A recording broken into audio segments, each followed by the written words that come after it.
Brett here, Paradox Diaries 8.3. Tonight I'm going to do my standard Tuesday routine from a few years back, and it's going to be all hip related. To do that, I'm going to add a little bit of flavor by mixing it up a bit, and I've got this little thing I've been doing, so I'm going to go ahead and just go for it here. I've got it described in my blog, but I'm just going to do it. I'm basically writing a program, and that program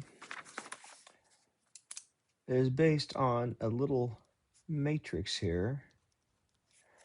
And the interesting thing, we're going to do it this way tonight. So now I do this. That's 10. Interesting. Okay. And so I'm going to use these words as sort of themes to what I'm going through. Let's see. Oh, excellent. Xenobiotics. That's a new word on my list here. And over here, 7. Egregore. Excellent. And I haven't gotten to a closing terminal, though mu might be sufficient for that. 7. Oh, other. And shake. One more round to see if it stops somewhere. 7. Okay, other and coordinate. All right, why not? I'll go ahead and put a limit on this. Okay.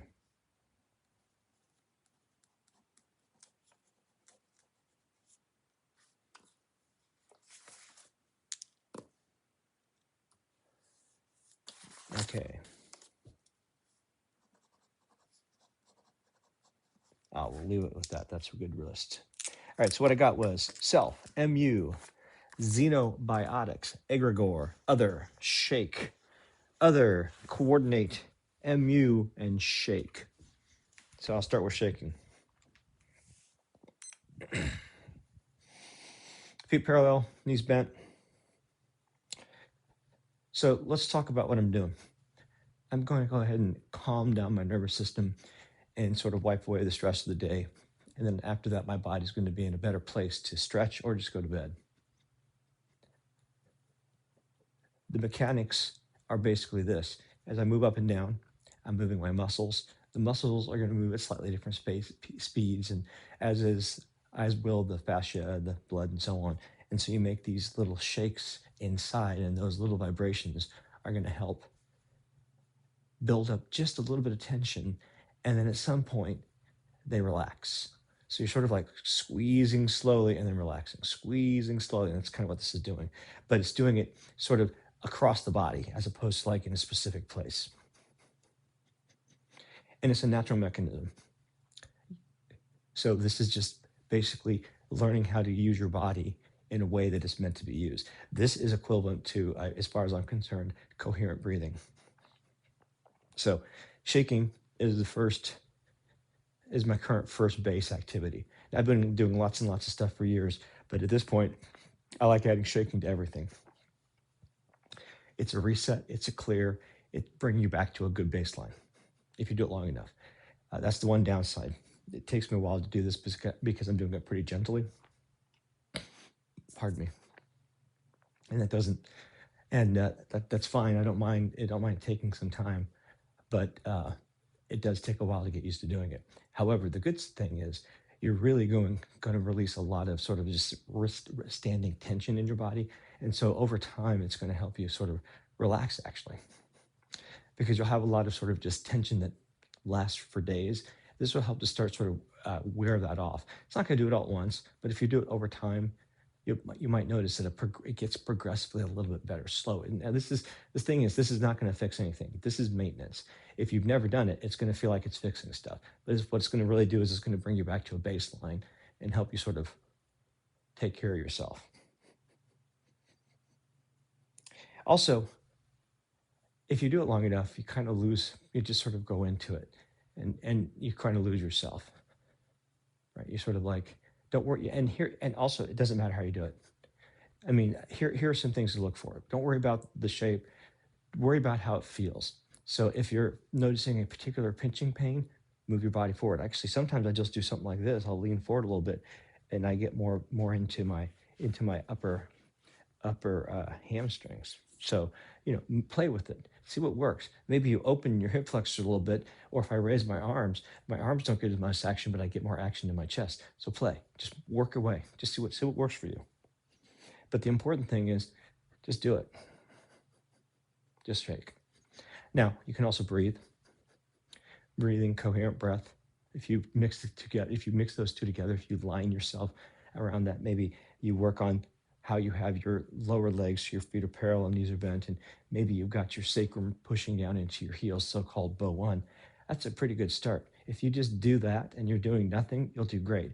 If you do that and you're doing something else already, adding that just sometime during the day on a consistent basis is really going to help, because it's not going to necessarily increase your stamina, but in fact it will, but what it's going to do is it's going to decrease the floor of your nervous system. And as a result of that, you're going to be using lower energy, and that gives you basically more capacity. So it's going to clear the cruft. Also, and here's another thing, just medically. So this is a way to stimulate your lymph system. So I'm pumping out debris from, just sitting weird or, pulling a muscle, whatever. And so the body's doing repair all the time, and this is just going to help move that material out. So what's going to fill the gap? Well, I'm increasing my blood flow. So as the blood goes through the visceral tissues, they're going to leave the stuff that they normally would leave, but they're going to find some more gaps. And so as a result, I'm going to be laying down a denser internal framework. So this has a lot of really excellent benefits. Now, I've also discovered that if you get your nervous system turned down low enough, then you can start to get metrics on an HRV system that pretty much defy the standard range of values. Like, for example, a DFA alpha 1 below 0.5, well below 0.5, repeatedly with a process. It's not even a big deal. And I'm not in stress. Sometimes I'm just walking the dogs and talking to an LLM. Sometimes I am in a deep flexibility pose, and either right as I hit the peak of that pose or maybe shortly after. But there's a tricks to it. And tricks, I say tricks. There are ways to listen to your body. So for example, out of necessity, when I'm in a deep pose, at the end of the pose, I don't pop out. I release a little bit, like 1%. Let things sort of start to realize, hey, it's time to start moving again. And then I withdraw slowly. And the reason I do that is it allows me to get a huge vagal system boost. And by not shocking my nervous system, it's going to, instead of healing some kind of trauma, it's going to just basically put a bunch of healing boosted, healing hormones into your body. Good stuff. So when you're doing that, shaking, that's eventually you might build up some sweat. Sweat's one way to deal with xenobiotics, but shaking also deals with mental xenobiotics. What is a xenobiotic? A xenobiotic, xeno, external, biotic. Normally it's a chemical, comes into your system, it does something. For example, xenoestrogens. Xenoestrogens might be something like perfume or scent, and those get into your system and you have to process them. And they bind to estrogen so they can confuse you and so on. So, try to minimize your use of products with paraffins and xenoestrogens and blah, blah, blah. All right? Don't worry about it. If you're doing something and you stop doing something like that a little bit, that's better. Go to better. Don't worry about good, just better. But also shaking gets rid of mental xenobiogens. And really, if you think about it, so you got chemicals coming into your nose. You pick that up. You're actually getting chemicals in your nose, and it's binding with receptors and being interpreted. And then, of course, it's having to go through the body to get processed. How is it really any different than neural meme, something like that, causing you to have certain kinds of recursive thoughts or something like that? I mean, I understand the actual chemical processes are kind of different, but really, are they? So the shapes are pretty much the same.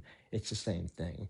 So xenobiotics, and also turns out your neurons are in your brain. That's a biotic.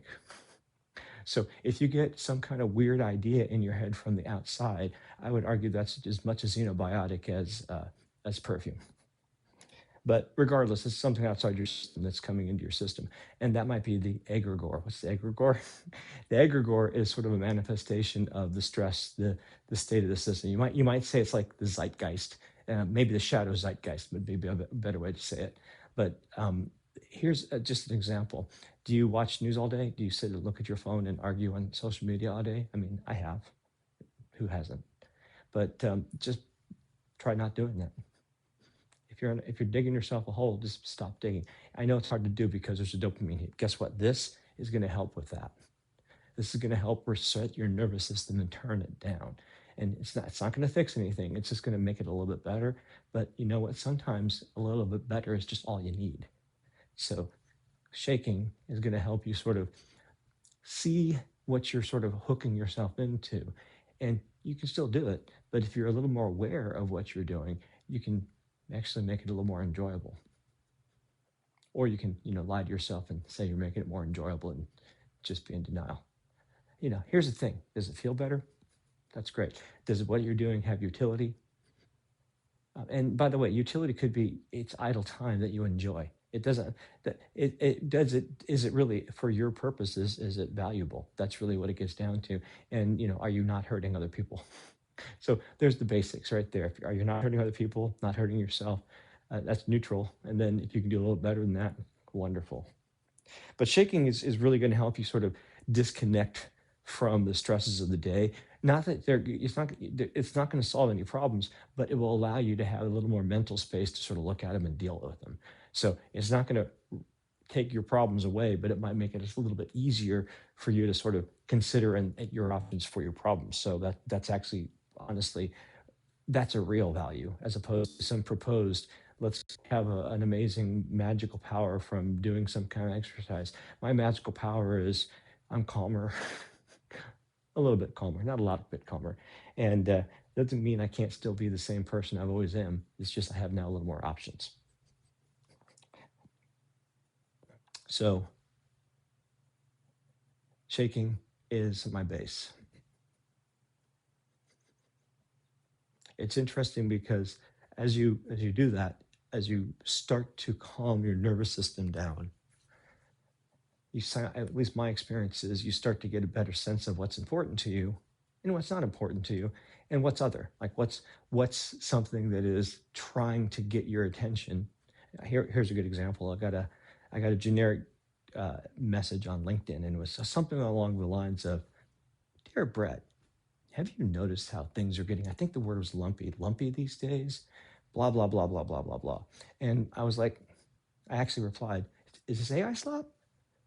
You basically thrown out a generic dichotomy hoping that I'm going to fill your empty vessel. And I'm just not going to do it. I'm not interested. In fact, no, I'm finding the right of the opposite. I'm literally using Qigong shaking, pushing it, Qigong shaking to actually smooth out my lumps. So thank you very much." And that's it. So you might start to notice, for example, people are posting these things. You might think they're opinions, but here's the thing. If you read it, look for three things. So if you're thinking from Virginia Satir and conjoint family therapy, that's self, other, context, or observer, maybe me, observed, I'm looking at the back of my phone right now, observation. Hopefully I remember to record. Actually, did I remember to record? Yeah, I did. Good. Last night was Paradox Diaries 8.1 or 8.2, but I didn't record it. Oh well. It was a really good one, actually. I enjoyed it.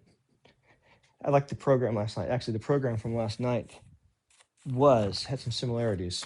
Stabilize self, liquid fascia context, egregore, expand xenobiotics, and terminate. Let's go back to here. So, interestingly, I think, in shaking and getting your nervous system turned down, that has a real effect on your perception in an actual literal signal processing biomechanical sense. So here's what's going on. Your receptors are electrical. If your brain is in an agitated state because of interference, induction, or Mahayana Buddhism and emptiness, there is an interdependency there. The more agitated your brain is, the more agitated the interpretation of your sensory data. That's just out of necessity because you've got a big wad of bioelectrical energy in your brain. And if it's really high energy, then it's going to actually interfere with the incoming signal and it's going to cause you to interpret things differently. It's just that's just medical. There's nothing at all even remotely controversial about that. and personal experience confirms. So when you do that, you actually, in a very real sense, you see more clearly. That is, what you are observing, hearing, smelling, whatever, is maybe a little bit less colored by your internal mental state, and actually really forget mental state, the state of your nervous system, right? Are you deep in your sympathetic system? Are you deep in your parasympathetic system? Are you co-activated? Co-activation is again, in fact, if I want to get co-activated, I'll do this for another maybe 10, 15, 20 minutes, go into a deep stretch, and then I'll be able to get my DFA down to 0.5, and I'll be able to get my let's see, what is it? It's well, RMS DD will go up to 100, maybe 200. But what's the other one? It's not SN. Well, anyway, I'll have a very high frequency and a very high low frequency. The ratio of high frequency to low frequency, like I've seen 7 to 8. And during those times, I'm calm, highly focused, or highly relaxed. So you can turn your nervous system down. And when you turn your nervous system down, it's like a phase shift in how you react to things, or maybe don't react to things. Shaking is not all it takes, because shaking loosens things up, but if you still have knots throughout your body, it does take a little more time. So you might have to do some deep flexibility. So actually, while I'm here still shaking, I'm going to read off my somatic linear map. These are the practices I follow on the ground here. So first one is shake. Now this is my current practice, and this is going to give you nine ideas. Shake, do it. Just do it. And you know what, just do this. Forget everything else, just do this. Do whatever you're doing and do this. But if you want to do more, breathe. So for example, I'll point up when I'm inhaling, and I'll point down when I'm exhaling. And here we go.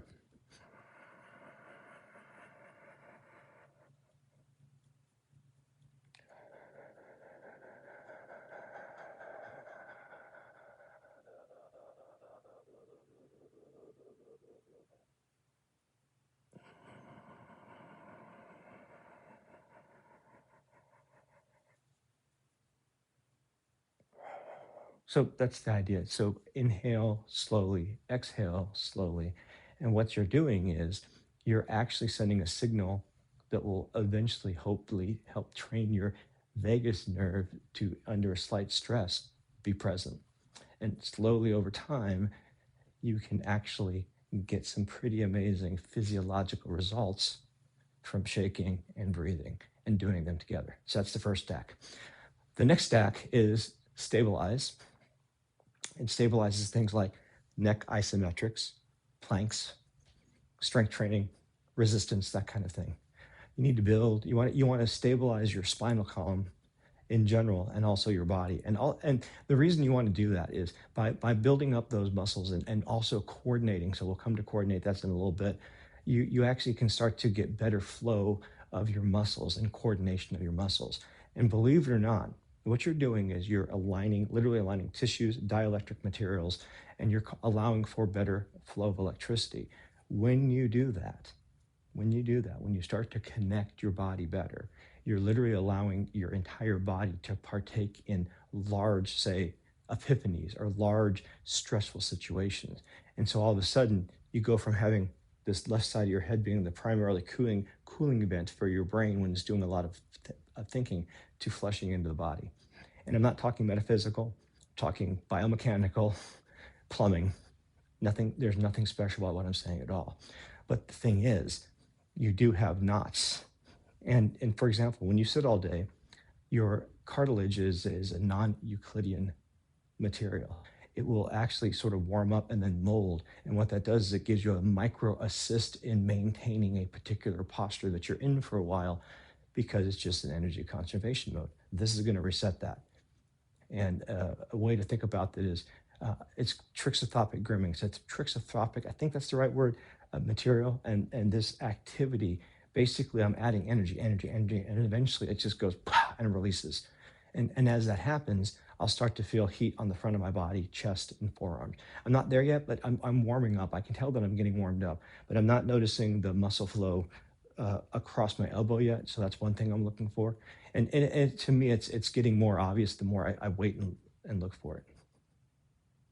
So I'm going to keep talking here, and I'm using this as a distraction. So let's see, shake, other, and I actually talk about coordinate. Okay, I'm going across the row. So the second row, again, isometrics.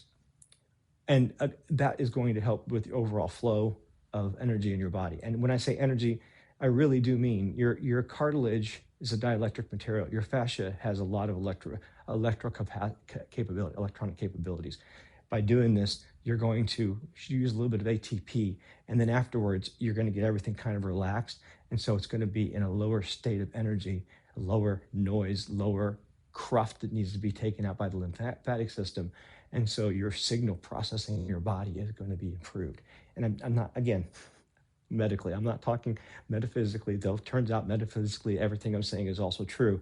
So you can use whatever symbol set you want. You can use Western reductionism, or you can use Eastern reductionism. And by emptiness, it's all reductionism. It's just a matter of how many dimensions do you think are independent? None, some, yeah. So once you are doing isometrics, then you start doing deep flexibility. I use science of stretching for that, long hold, passive stretches. Shaking improves the hell out of that, because it'll basically do much of the work you need to do with your breath and with your patience. And this takes a heck of a lot less patience. And also, after doing this, my brain's going to be calm. So when I start doing hard, deep, flexible poses, I'm going to have the mental fortitude to actually hold them out. And also, because I'm already relaxing my nervous system, I'm going to start in the pose as if I'm a minute, 2, 3, 4 minutes in the pose. Or if I do this long enough, I'll be in a different state. I'll be in a phase transition where I've pretty much loosened huge sections of my body. It turns out not my calves, I've recently discovered, but I'll be able to just deeply pull my chest, deeply pull my hips. And so I'll basically start blaster at about 3 to 5 minutes in the pose, or maybe I might start it so deep that I have to sort of pull back because I'm going too far too fast. But when you mix up isometrics and then you mix up deep flexibility over time, you're doing a bunch of things. One, you're training your nervous system all the time. And two, by stretching, you're releasing tension, you're lowering energy usage as you slowly over years, not weeks, years, months, years, you remold your fascial tissue. It literally rewires, you're basically changing the wire of the chassis in your body. You're making it more efficient because your body's always replacing that. So if you give it a clean space to replace into through shaking, isometrics, deep flexibility, calming down, breath work, and shaking, if you do all that slowly over time, and 5-10 minutes here and there, you don't have to do it a lot.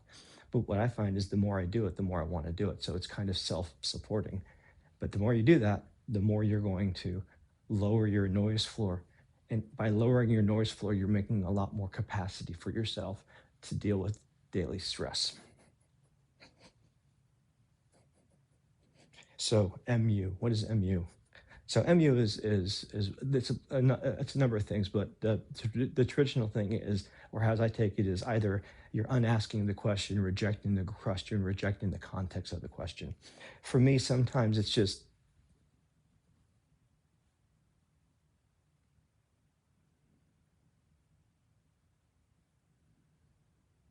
so I stop for a second, I can feel, just sort of sense. That's an example. But really, MU, not MOO, MU is the ultimate, no. It's not even no, it's denial that no is even necessary. So it's a meta no. And when you're talking about, like, do you have free will? Do you have choice? If no isn't an option, or if no and MU are not options, then you may not really have much free will. But there is limited free will. So as an example, I want to be a billionaire. Great. I don't have the money to do it. It's not going to happen. So there is a limit to where I can get from where I'm at right now. It's called karma. It's called context. You can call it whatever you want. I can only get so far from where I'm at.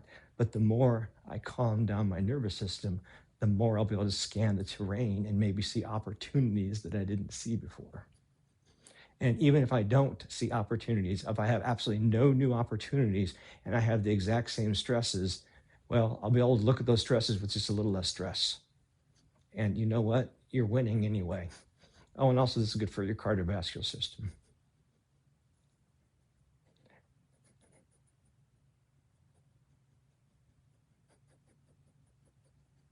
So I'm at about 23 minutes. I'm pretty loose right now. Yeah, I'm tingling all over. Okay, I'm going to go ahead and get into stretching. So tonight I'm going to be doing my hip routine. I'm going to be doing a thing called blaster. I'm going to do the traditional version of it. Now for this, I don't want my feet to slide, so I don't think I want to be wearing socks.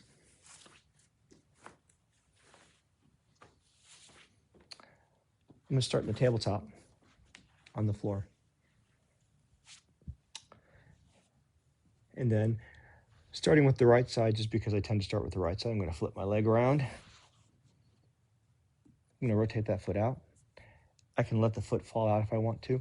And then I'm going to slide my back leg back. You might want to use some kind of padding for your knee after you've done this for a while. It's not necessary. And I need my other timer. Hang on for a second.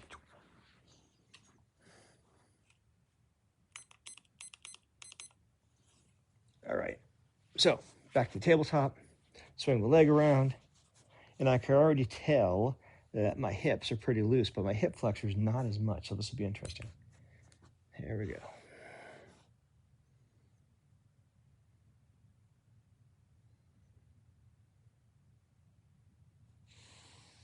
Now, just because it looks like I'm bringing my body low, this could make the pose stronger or weaker.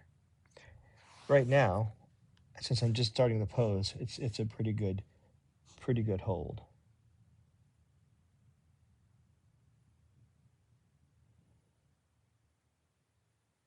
But at some point, I'm going to do this and get my torso a little more up and down. And in doing that, that's going to put the weight more over my groin, and it makes it a little bit deeper. Yeah, that's a lot deeper right there.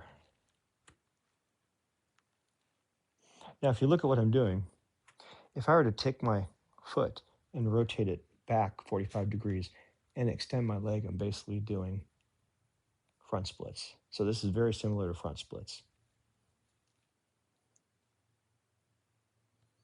Meaning, if you do this for a while, eventually you can work on front splits and you might already find that you've made some pretty good progress. Ooh, that's really getting my left hip flexor to just extend, stretch right there. So my body is really loose. My hips are really loose to start with. And so let's talk about shaking and hips. So here's the thing.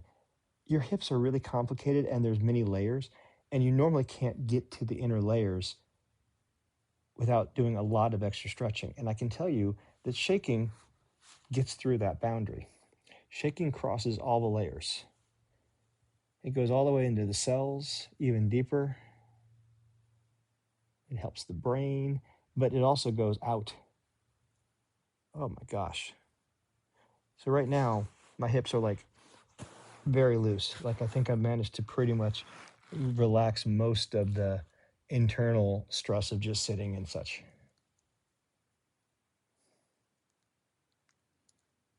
Yeah, this is insane. So shaking for the win. Now, I did add 20 minutes of shaking, but the improved sleep I get from shaking alone, I don't care if I take some time shaking. It more than pays back in the time I spend shaking.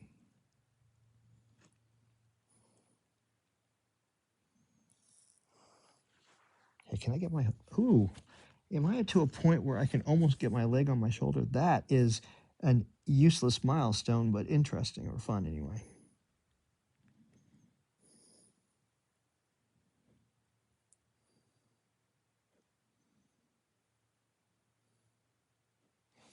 So I'm going to come back slowly. I'm moving it around a bit, but I'm going to still stay engaged. There we go.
Getting my patella just a little too much on my left knee, so I'm going to make an adjustment. That was good.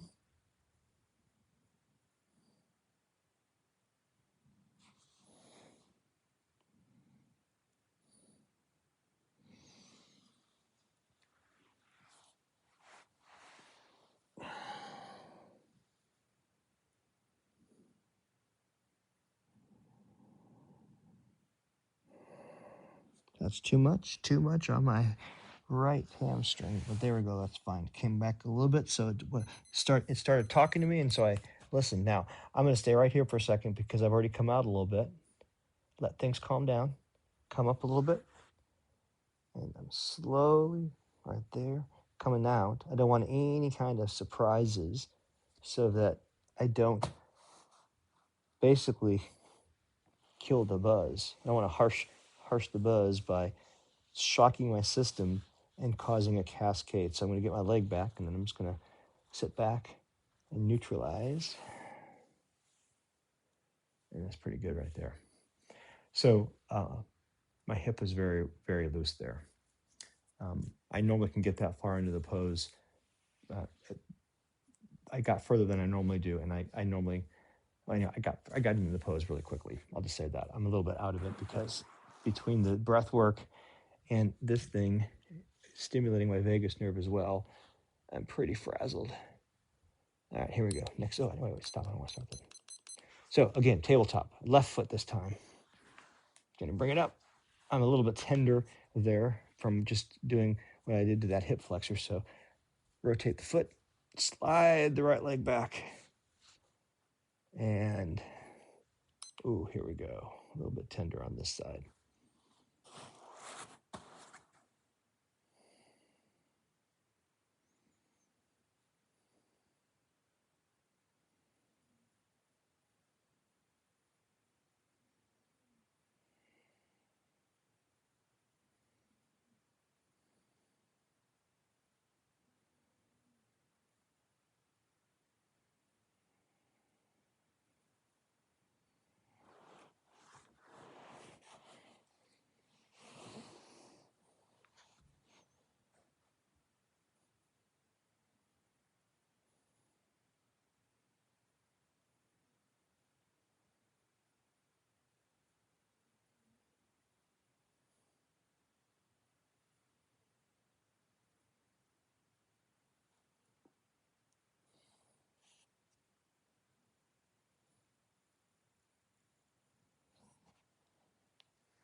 Hey, you.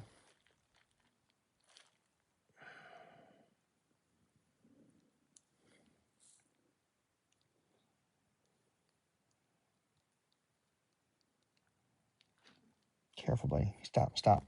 Off. Not right now. Sorry, buddy. Can't be bumping into me like that, like when I'm like this. There we go. Next one you can definitely do this for. Okay, right there. I'm going to pause for a second.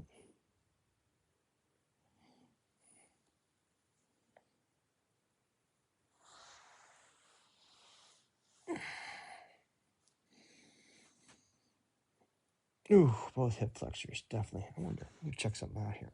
I normally would use pillows, but I'm just going to check something here. Yeah, they're fine. Okay.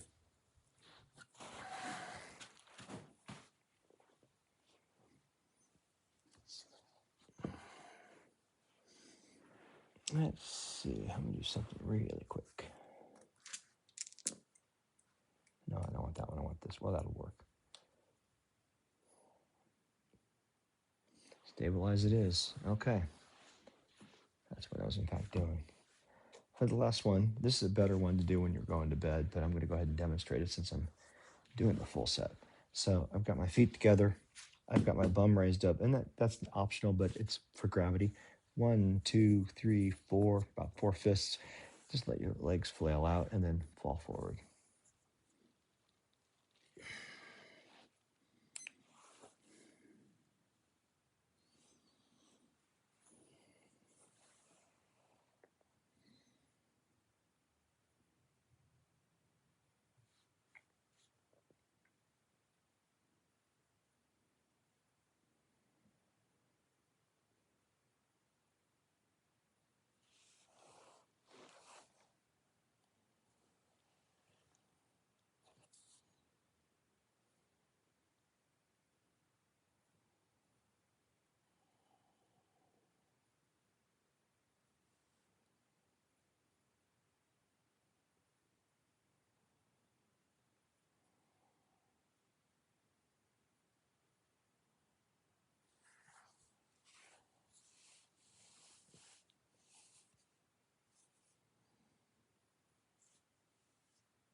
tired of this pose. I'm going to do something a little bit here.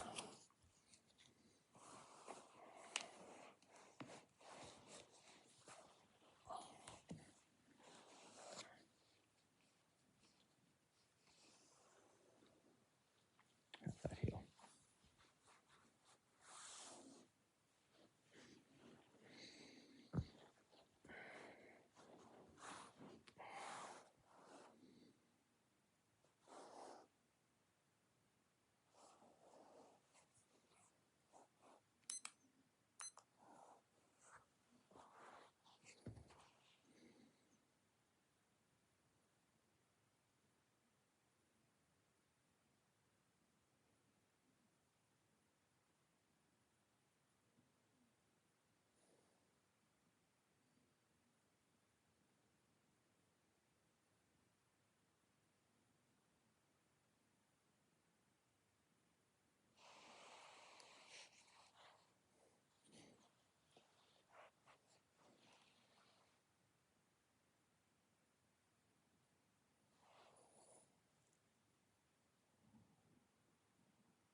Okay, I'm going to go ahead and just do this.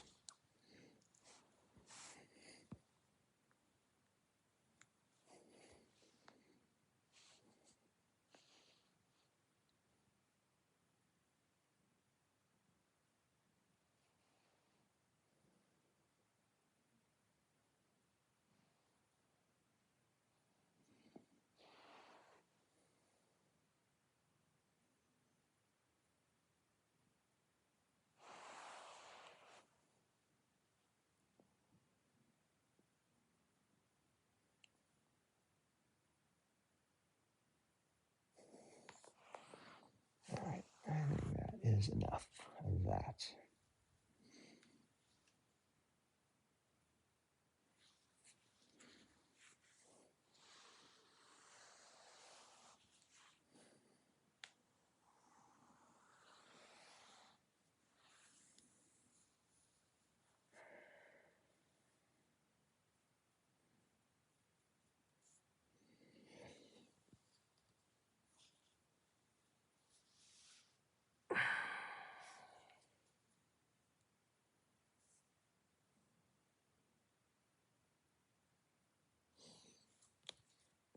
All right, I'm going to finish with a little bit of shaking and then call it.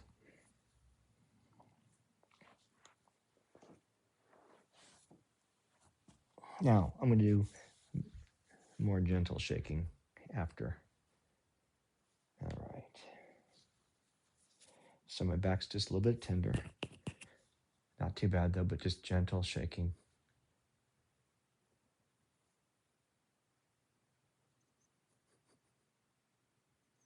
I will pick it up. I'm just sort of getting a sense of where I'm at before I go any. Okay, feet parallel. There we go.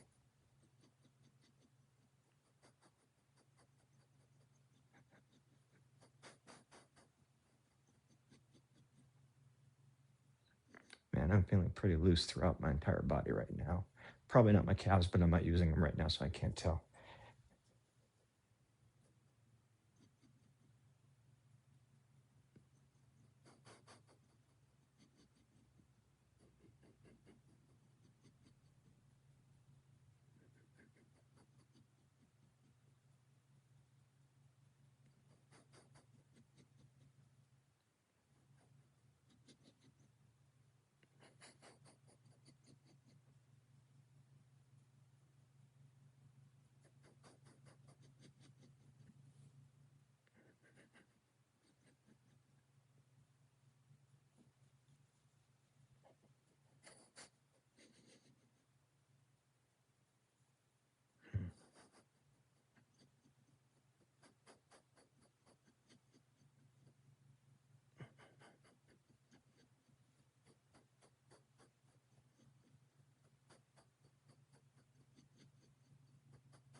Okay, I'm going to call that a night.